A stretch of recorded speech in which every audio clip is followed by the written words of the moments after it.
Level पर play कर रहे हैं, उन सभी लोगों का बहुत बहुत धन्यवाद। और सबसे ज्यादा धन्यवाद कौशिक पंड्या जी का, जो एक सूत्रधार की तरह से काम कर रहे हैं और इस पूरे प्रोग्राम को कड़ी बतौर कड़ी जोड़ते हुए चले जा रहे हैं। आज हम लोग ये बड़े गर्व के साथ कह सकते हैं कि ऑन पैसिव आज जिस ऊंचाइयों पर पहुंच चुका है, जिस मुकाम पर पहुंच चुका है, वहां पर हम ये कह सकते हैं कि एक ऐसे ध्रुव तारे की तरह है जिसका चमकना बहुत ही मतलब ये कह सकते हैं कि अटल सत्य है, और हम उसे देख पाते हैं या नहीं देख पाते, ये हमारी आंखों का कसूर है, ना कि उस ध्रुव तारे का। कहने का मतलब ये है दोस्तों, आज का ये जो सेशन है वो स्पेशल सेशन है,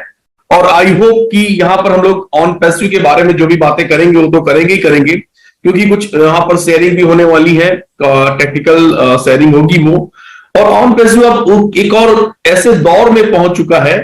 जहां पर मैं ये कह सकता हूं कि जितने भी पुराने स्पीकर्स थे उन लोगों ने अपना एक रोल प्ले किया, और बहुत ईमानदारी से रोल प्ले किया, और रात दिन एक करके रोल प्ले किया। और ऑन पैसिव को ऐसा लगता है कि जिसने जिसने इस ऑन पैसिव को समझना चाहा, उनको समझाने में थोड़ी कहीं ना कहीं एक मदद जैसी भूमिका अदा की, और साथ में अपनी टीम को बड़ा करते करते दूसरे की टीमों को भी बड़ा करने में हमने एक अपनी भूमिका का निर्वहन किया है, ऐसा हमें लगता है। और मैं ये विश्वास के साथ कह सकता हूं कि ऐसा बहुतों को लगता होगा, लेकिन कुछ चीजें ऐसी हैं जिनको आज मैं शेयर करना चाहूंगा, और मेरे आज के आने का पर्पस भी यही है। सेशन चलेगा, आबाद गति से चलेगा और लगातार चलता रहेगा, और ऑन पैसिव का आना इस धरती पर और उसका लॉन्च होना एक उसी की तरीके से जैसे कि रोज सुबह का उगना, जिस तरह सुबह सूरज का उगना एक अटल सत्य है, उसी तरीके से ऑन पैसिव का लॉन्च होना, बाकी आपके सारी चीजों का संपन्न होना और आपके सपने पूरे होना बिल्कुल उतना ही अटल सत्य है जितना अटल सत्य एक सूरज का रोज सुबह उगना है, माय डियर फ्रेंड्स। लेकिन समस्या यहां पर यह है कि एक प्रोसेस है, एक जब एक बड़ा कोई भी पिक्चर क्रिएट की जाती है, या जब भी कोई बहुत ही बड़ी इवेंट को जब एग्जीक्यूट किया जाता है, या कोई बहुत बड़ी ऑर्गेनाइजेशन, एक संगठन खड़ा किया जाता है, तो वहां पर सिर्फ और सिर्फ 1% या 2% लोगों की भूमिकाएं नहीं होती हैं, 100% लोगों की भूमिकाएं होती हैं, और उसी की वजह से संगठन बड़ा होता है। अब मैं एक दूसरी बात कहना चाहता हूं कि 1% या 2% ऐसे भी लोग होते हैं जो चीजों को समझ नहीं पाते हैं। मैं ये नहीं कहता हूं कि वो मंदबुद्धि होते हैं, लेकिन वो समझ नहीं पाते हैं। क्या कारण, आई डोंट नो, शायद उनका फोकस नहीं होता है, या मैं ये कह सकता हूं कि वो शायद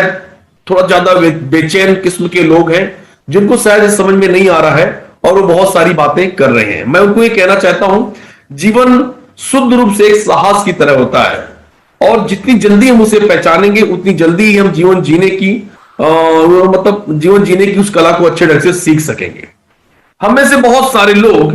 खुद से डरते हैं। आप समझने की कोशिश करिए मैं क्या कहना चाह रहा हूं। खुद से डरते हैं। खुद से डरने का मतलब यह होता है कि जब हम खुद से डरते हैं तो इसी वजह से अपने सपनों को भूल करके हम भीड़ का अनुसरण करने लगते हैं, और भीड़ ऐसी भीड़ जो परजीवी है, जो दूसरों के भोजन को वो अपना भोजन समझ के खाती है, ऐसे परजीवियों का जब हम अनुसरण करने लगते हैं तो मन बड़ा दुखी हो जाता है,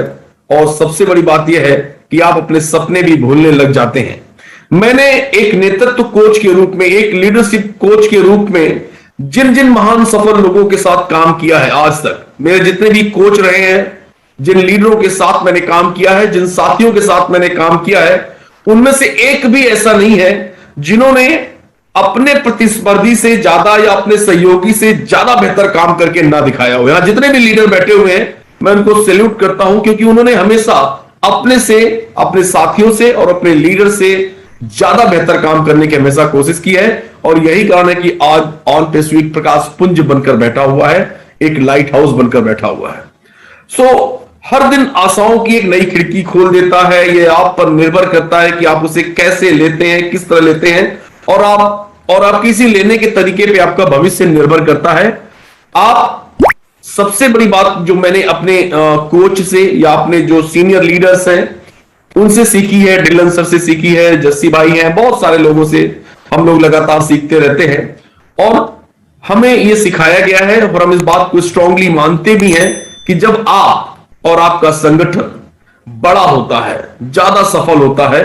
तो आप संगठन के प्रति या लोगों के प्रति अधिक उदार हो जाते हैं, अधिक विनम्र हो जाते हैं और समर्पित हो जाते हैं। और यही गुण हमारे सारे स्पीकर्स में और सारे टॉप लीडर्स में है। मैं सिर्फ स्पीकर्स की बात नहीं कर रहा हूं, जिनकी छोटी टीम है, बड़ी टीम है, उन सारे लीडरों से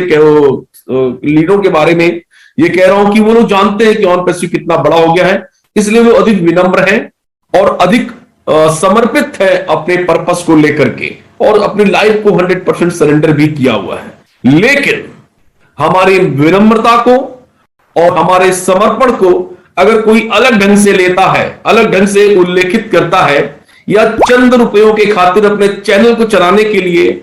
ऐसे से शब्द यूज करता है, तो थोड़ा सा सोचने पर मजबूर होना पड़ता है कि क्या ये देश इसी तरीके से चलेगा, क्या गांधीवादी परंपरा सही है या नहीं है। तो मेरे कहने का मतलब यह है कि जब भी कोई एमबीए करता है या बीबीए करता है, तो हमेशा एक ऑथर ऐसा है जिसे प्रबंधन विशेषज्ञ माना जाता है, उसे उनका नाम है पीटर ड्रकर। पीटर ड्रकर एक ऐसे बहुत अच्छे प्रबंधन विशेषज्ञ हैं, मैनेजमेंट गुरु हैं, जो ये कहते हैं कि जो काम वो हमेशा एक बात बहुत सही कहा उन्होंने, और कई मंचों पे उन्होंने कही है कि जो काम आपको नहीं करना है, जो काम आपको नहीं करना है, अगर वही काम आप बड़ी कुशलता से और मेहनत से करते हैं, तो फिर आपके जैसा निकम्मा और कोई नहीं हो सकता। आपके जैसा निकम्मा काम करने वाला कोई दूसरा व्यक्ति नहीं हो सकता है। ये मैं समर्पित करता हूं ये लाइन पीटर ड्रकर की उन चंद यूट्यूब के लीडरों को जिनका कोई काम नहीं है। शायद उन्होंने ऑन पैसिव के प्रति कुछ भी समर्पण नहीं दिखाया है, शायद ऑन पैसिव के लिए उन्होंने कुछ भी काम नहीं किया है, शायद ऑन पैसिव को खाली वो इतना जानते हैं कि हाँ यहां पर लोग बहुत हैं, यहां फाउंडर बहुत हैं, यहां पर कुछ ऐसा बना के डाल दिया जाए ताकि 4 रोटी हो जाए, घर 2 दिन चल जाए, उनके घर में 4 दिन का राशन आ जाए। तो मैं ऐसे परजीवियों से कहना चाहता हूं कि आप करिए, बहुत अच्छा करिए, आप मेहनत करिए, लेकिन वो करिए जिसका कोई सुखद परिणाम निकले। माय डियर फ्रेंड्स, शायद ये यूट्यूबर जब यूट्यूब डाउनलोड करते हैं, अपना वीडियो डाउनलोड करते हैं और एयर करते हैं, तो नीचे पड़े कमेंट्स को नहीं पढ़ते हैं, जिसमें हजारों कमेंट्स में 990 कमेंट्स उन्हीं को गाली दे रहे होते हैं।